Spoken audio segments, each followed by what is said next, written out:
আল্লাহর হাবিবের রওজা শরীফ দেখে আমি সহ্য করতে পারি না রে আবু বকর, বিদায় দাও, আমি চলে যাব। চলে গেলেন নবীর পাগল। সিরিয়া দামেস্কে যাওয়ার পরে কিছুদিন পরে নবীজি স্বপ্ন দেখায়, কিরে বেলাল, এটা কেমন জুলুম, কতদিন হলো তোমার কণ্ঠের আজান শুনি না।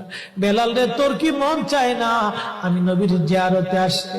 বেলাল আয়, আমি নবীর জিয়ারতে আয় রে বেলাল আয়, কতদিন হলো তোমার কণ্ঠের আজান শুনি না।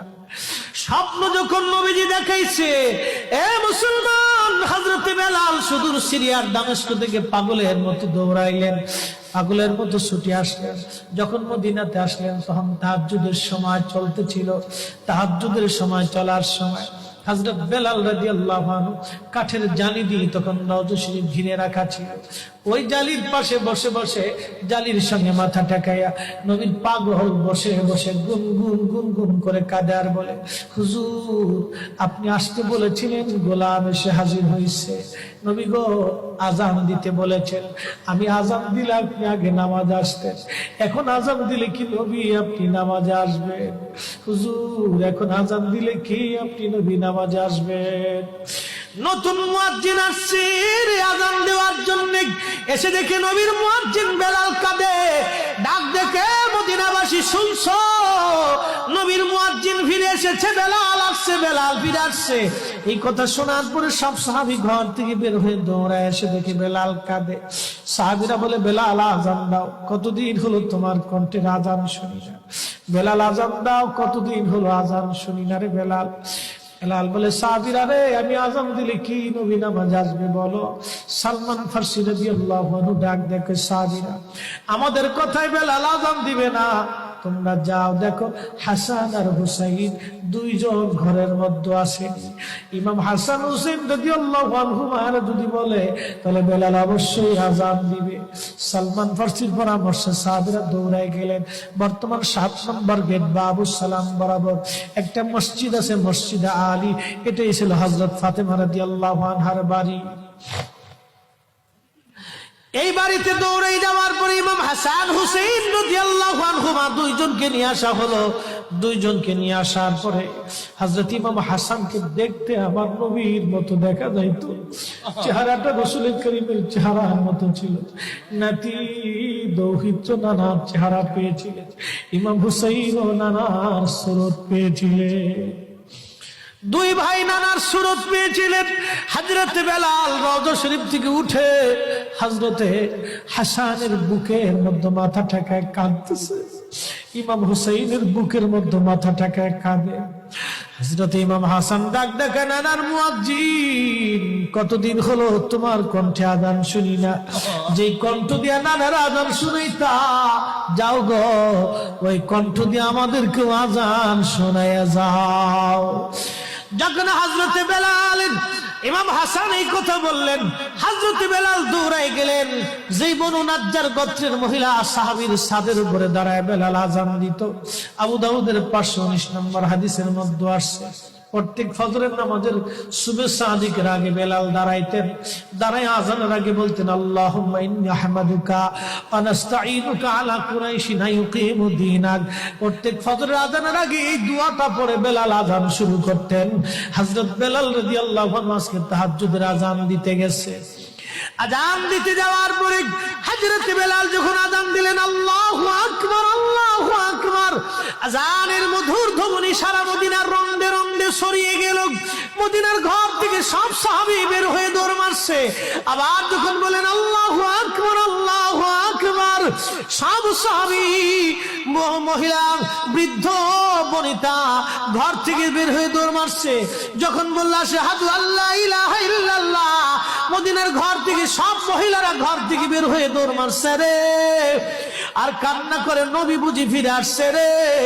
আবার যখন বলেন আশহাদু আল্লা ইলাহা ইল্লাল্লাহ, তখন মদিনার মানুষ কান্না করতেছিল, গুন গুন গুন গুন করে কান্না করে। মদিনার ভিতরে আওয়াজ বের হয়ে গেল, নবী বুঝি আসছে রে, নবী বুঝি ফিরে আসছে রে, নবী বুঝি ফিরে আসছে রে, নবী বুঝি আসছে। হযরত বেলাল যখন বলেন আশহাদু আন্না মুহাম্মাদুর রাসূলুল্লাহ, মদিনার মাটিগুলি থরথর থরথর করে কেঁপে উঠছে রে। মদিনার মানুষের কান্না বেড়ে গেল। হযরত বেলাল অজ্ঞান হয়ে জমিনের মধ্যে পড়ে গেলেন, তিনি বেহুশ। নবীর আশিক বেহুশ হয়ে গেলেন। বেলালের মতো আশিক যদি আমরা হইতাম, এ দুনিয়ায় নবীর দেখা পাইতাম, এ দুনিয়ায় নবীর দেখা পাইতাম। যখন হুঁশ ফিরে আসছে, রওজা শরীফের পাশে বসে বসে বেলাল কাদের বলে, হুজুর আজান দিতে বলেছিলেন, আজান দিয়েছি। হুজুর আমি আজান দিলে আগে নামাজে আসতেন, আজকে আজান দিলাম আপনি হুজুর আসেন নাই। যে আজান দিলে নবী আসবে না, আমি বেলালে আজান আর কোনোদিন দিব না। হযরতে বেলাল কিছুদিন পরে কলিজা ফেটে নবীর বিরহ বেদনা সহ্য করতে না পেরে তিনি চলে গিয়েছিলেন পরপারে। কলিজা ফেটে, কলিজা ফেটে, কলিজা ফেটে। এইভাবে সাহাবীরা নবীকে ভালোবেসে গেছে। কত সাহাবী কতভাবে নবীকে ভালোবাসছে রে। হযরত আবু বকরের কথা বলছিলাম, আম্মা জান আয়েশা ডেকে বলে, হুজুর আপনি, আম্মা জান আয়েশার মনটা বেজার হয়ে গেল। আল্লাহর নবী ডাক দিয়ে বলতেছিলেন, আয়েশা রে মনটা তোমার বেজার কেন হয়ে গেল? আম্মা জান বললেন, হুজুর দ্বীনের জন্য আমার আব্বা জান সব সম্পদগুলি বিলীন করে দিয়েছে, ভালোবেসে আপনার সঙ্গে আমার বিবাহ শাদী দিয়েছে। ইয়া রাসূলুল্লাহ ভাবছিলাম আপনি আমার আব্বা জানের কথা বলবেন, যে আকাশের তুল্য নেক আমার আব্বা জানের আমলনামায় আছে। আল্লাহর নবী ডাক দেখো, আয়েশা রে তোমার আব্বা জানের এক রজনীর আমল যদি এক পাল্লায় দাও, আমার উম্মতের সব উম্মতের আমল যদি আর এক পাল্লায় দাও, আমার আবু বকরের এক রাত্রে আমলের ওজনের সমান হবে না। আম্মা জান বলে, হুজুর কোন রাত, কোন রাত, কোন রাত? নবীজি বললেন, আয়েশা রে সেটা হিজরতের রাত। বহুদিন আগে বলেছিলাম আবু বকর হিজরত করা লাগতে পারে।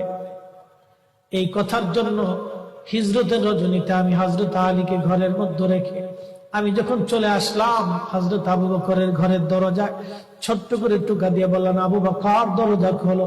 সাথে সাথে দরজা খুলে গেল। জিজ্ঞেস করলাম, আবু বকর তুমি কি ঘুমাও নাই? আবু বকর ডেকে বলে, ইয়া নবী আল্লাহ বহুদিন আগে বলেছিলেন হিজরত করা লাগবে। হুজুর ওই দিন রজনী থেকে অদ্যবধি রজনীতে আমি কোন রাত্রির জন্য বিছনায় পিঠ লাগাই নাই। আপনি নবীর অপেক্ষায় দরজার সাথে ঠেস মেরে দাঁড়ায় আমি জেগে থাকি, কখন আপনি আসবেন, কখন আপনি আসবেন, কখন আপনি আসবেন। আপনি যখন রাত্রিবেলা আসবেন আমি ঘুমাবো, আপনি ডাকবেন, কাফেররা টের পাবে, আপনাকে কষ্ট দিবে। হুজুর একটা রজনীর জন্য আমি বিছনায় পিঠ লাগাই নাই, আপনি নবীর অপেক্ষায় দাঁড়ায় রয়েছি, দাঁড়ায় আসছি, দাঁড়ায় আসছি, আমি ঘুমাই না। আয়েশা রে এই রজনী আল্লাহর কাছে এত ভালো লাগছে, এত ভালো। আরে সাহাবী আবু বকর নবীকে ভালোবেসে নবীর অপেক্ষায় দাঁড়ানোর জন্য, নবীর জন্য দাঁড়িয়ে থাকার জন্য, নবীর জন্য দাঁড়িয়ে থাকার জন্য আল্লাহ এত বড় প্রতিদান দিয়ে দিলেন, এত বড়